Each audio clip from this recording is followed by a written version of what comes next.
আব্বা, এইবার আমাদের কালা গরুটা কোরবানি দিবা? বাজান রে, এই গরুটা বেচতে পারলে ঘরটা ঠিক করতে পারবো। এখন ভালো দাম পাওয়া যাবে। আব্বা, তুমি একটু কোরবানি দিতে পারো না? আগের বার মজিদ কাকার বাড়ি গোস্ত আনতে গেলে আমারে ঠেলা দিয়ে ফেলাই দিছিল, কপাল কেটে গেছিল। সেবার আর গরুর গোস্ত খাওয়া হয়েছিল না। তুমি তো জেদ করে ওই বাড়ি থেকে গোস্ত আনতে দিলে না।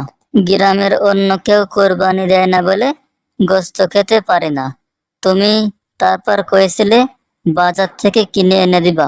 বছর পার হয়ে গেল, এখন পর্যন্ত আনতে পারলে না। এইবার আমরাই কোরবানি দেব, দেও না বাজান? না রে বাপ, এইবার তোরে আমি গোস্ত খাওয়াবো। তুই জেদ করিসনি।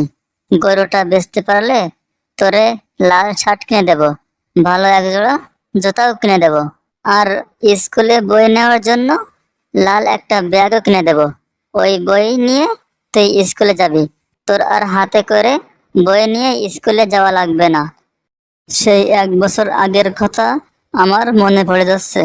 কোরবানির দিন সকালে আমার ছোট্ট ছেলেটা পলিথিন ব্যাগ কোমরে গুজে মজিদ সাহেবের বাড়িতে গেছিল, আর যাওয়ার সময় বলে গেছিল, আব্বা তুমি মশলা বাটো, আমি আজ গোশত নিয়ে আসব। কিন্তু ভিড় ঠেলে সামনে যাওয়ায় মজিদ সাহেবের লোক আমার ছোট্ট ছেলেটাকে ধাক্কা মেরে ফেলাই দেয়।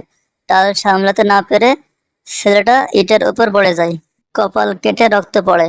গ্রামের লোকে ওরে কোলে করে নিয়ে হাসপাতালে ভর্তি করে। 3 দিন পর ছেলেটা বাড়িতে ফিরে আসে।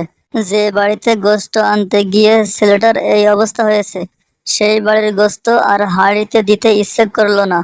সুস্থ হয়ে বাড়ি আসার পর ছেলেটা গরুর গোশত খেতে বড্ড বায়না ধরেছিল, কিন্তু পকেটে টাকা ছিল না।